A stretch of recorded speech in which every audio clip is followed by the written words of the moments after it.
I'm in the game still rapping at a high capacity. If Nas wants to smoke, come in the booth. I will rap He don't want circles no around. smoke. He enjoying that 150 million, 200 million he done Okay made. then, so then leave me alone while I'm on the field. You was effing with him. He wasn't bothering you. They don't really know who Nas is. If he's 22, he's born in 03. Not all of them, some of them know. Jim Jones was never better than Nas. Jim Jones will never be better than Nas. And this is coming from somebody that's not a Nas fan. I love Dipset. I love the Diplomats. I love Bird Gang.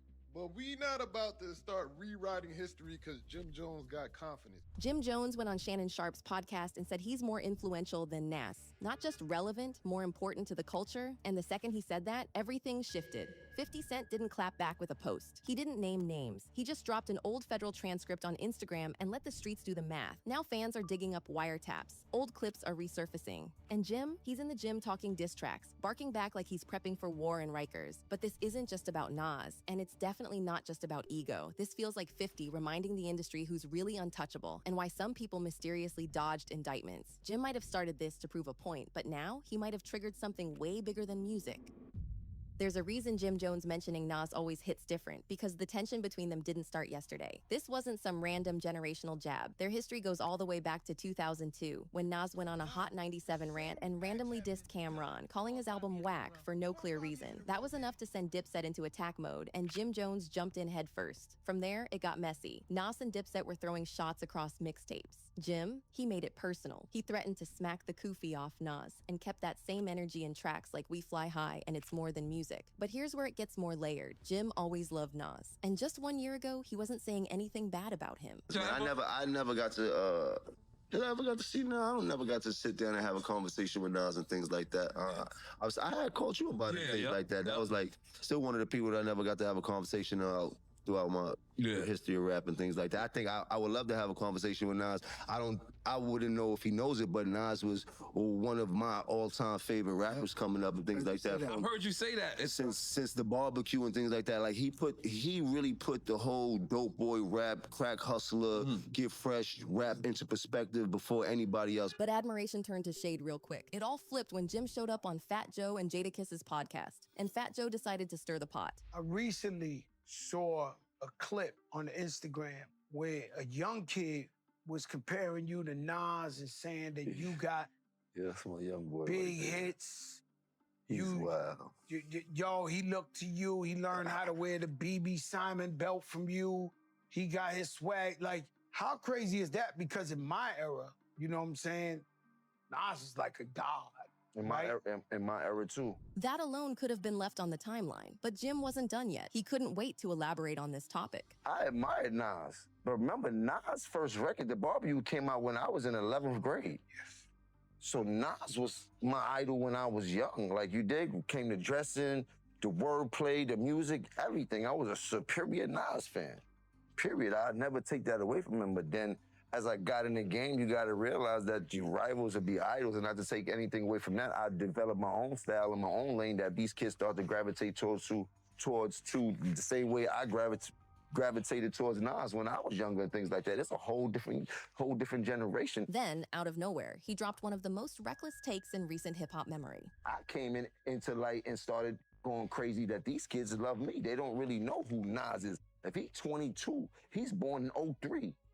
Not all of them, some of them know. But you know what I mean? A lot of them know. Jim didn't just say he was more relevant, he positioned himself as more influential than Nas, the Nas Queensbridge, the man behind Illmatic, God's Son, King's Disease, the dude who still sells out Madison Square Garden in his 50s. But Jim wasn't backing down, he didn't stutter. In fact, he doubled down. No, me, Jim Jones.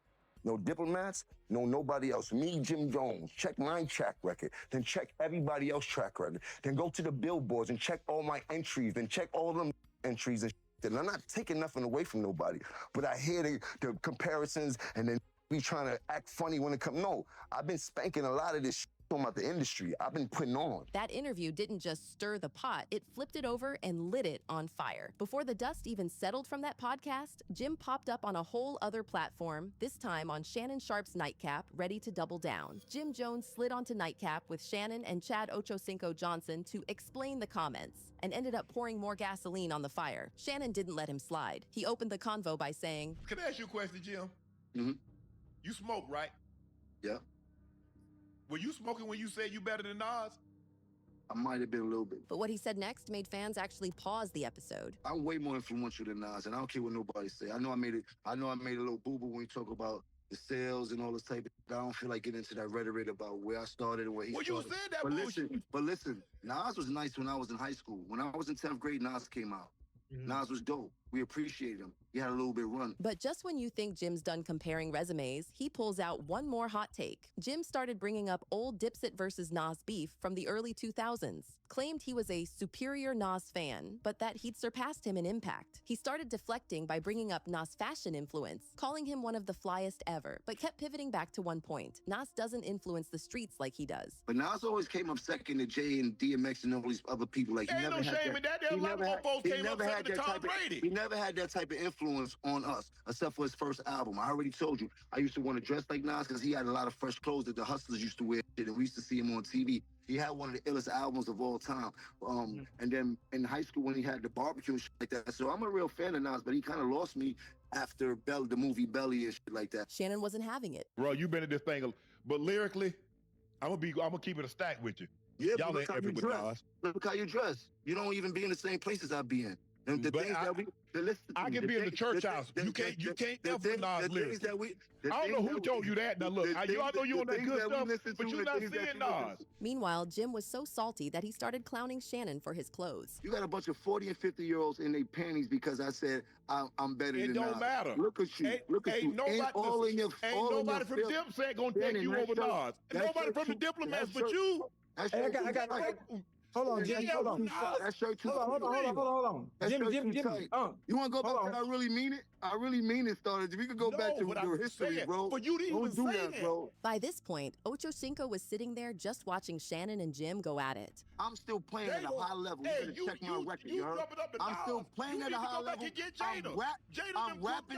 I'm rapping at a high level. You better check my stats, bro. I will run circles around Nas rapping right. I will run circles around Nas rapping right now. Right now, I will run Saturn around Nas right now rapping. Then Jim accused Shannon of only bringing him on for views, which made Unk explode. This is the biggest podcast you ever been on. You ever podcast you been on better than this one. Hold on. We all talking. Hold on. This is what I do. You see Name a podcast you been on bigger than this one. When you get big, you get invited to Club Shay Shay. This is what I do. Nas get invited to Club Shay Shay. But then Shannon flipped it. He went from podcast host to opponent real quick. Because if Jim wanted smoke, Shannon was ready to drag him to the gym. When Jim told Shannon Sharpe that he was better than Nas, Shannon didn't just challenge his bars, he challenged his body. You gotta start buying baggy your clothes, big fella. You're too big, man. You talk about you in the gym. Now you want to get me? You want me to see me in the gym? Oh, we can do that. Since you like to talk that ish, now come see me in the gym. We talking about working out. See me in the gym. What we talking about? Working out or strength? What we talking about? Working out or strength? Work however you want to do it. We talking about since you got money. And we talking about working out. Money where your mouth feels. So you talking about working out? I burn you.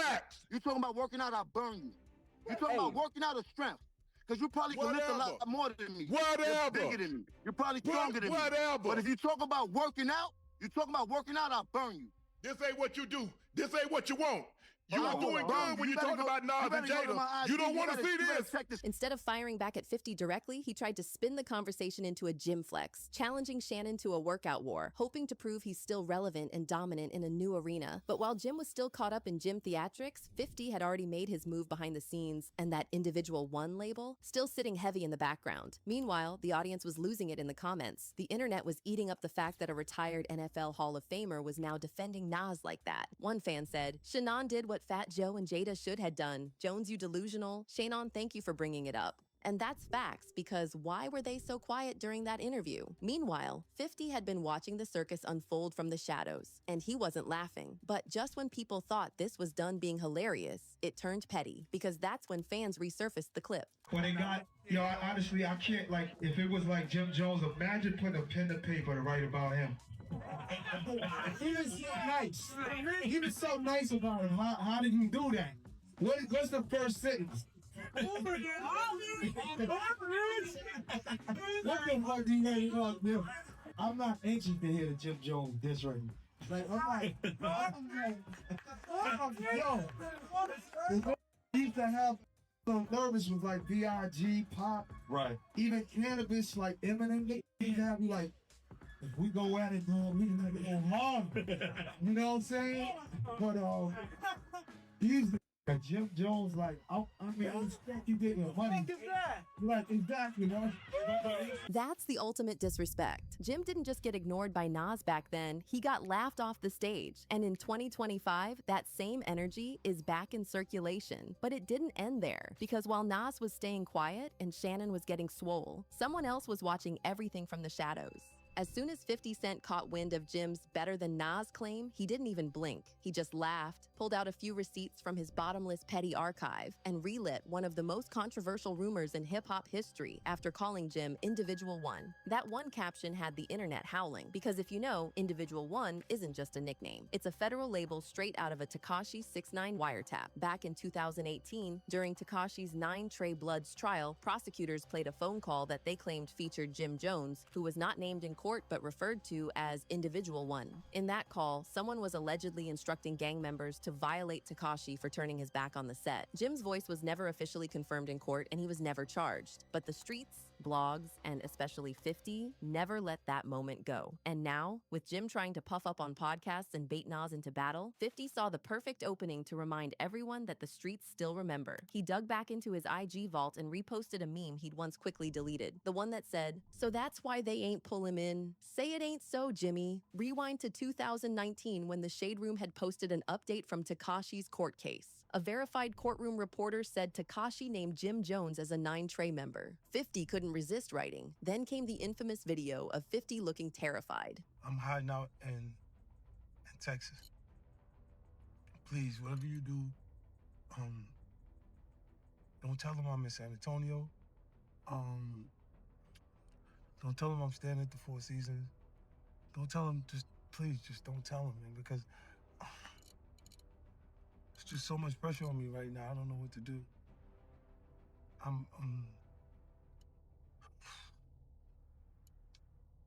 He literally wrote, "I'm afraid for my life, I mean Jimmy is gang gang." The internet was laughing, but Jimmy was twitching. But here's where things take a turn, because 50 didn't start this beef with Nas. He's had static with Jim for years. And this Nas moment, it gave him the perfect excuse to start dragging Jim all over again. Back in 2007, things got messy when 50 Cent brought Jim Jones and Jules Santana out on stage during a G-Unit show, right in the middle of Dipset's internal chaos. It was a move that Cameron saw as pure disrespect, especially since the group was already falling apart behind the scenes. Then in 2019, during Tekashi 6ix9ine's federal trial, Jim Jones got labeled as Individual One in a wiretapped phone call prosecutors played in court. Even though Jim was never officially charged, the name stuck, and the internet went wild with snitching rumors. Jim saw 50's posts, all of them, and for a minute he stayed quiet. He posted a classic Bird Gang era photo, dripping in Dipset nostalgia. The caption said, "Why you keep lying? LOL. I'm going back to sleep. Free Mel Matrix till it's reversed." Free Mel Matrix is a shout to his longtime friend who's serving over 11 years on racketeering charges. That was a jab, suggesting 50 was living in a fake world, building a fake narrative. Jim didn't stop there. He dropped another Jim flex, this time with the caption, "Somebody tell Shannon Sharpe don't start ducking this challenge now. You gon' talk like a podcaster or you gon' walk what you talk cause my sneakers tied. You already challenged me in front, the world might as well finch the job champ." Ocho Cinco, he said he don't want to do it in public. Tell let's do it in private. I know his rep as an athlete is on the line. As long as you're the witness, we don't duck, no challenges size. Don't matter where I'm from, run it. So while 50 was trolling from the sidelines, Jim was gearing up like he was ready for war. And to top it off,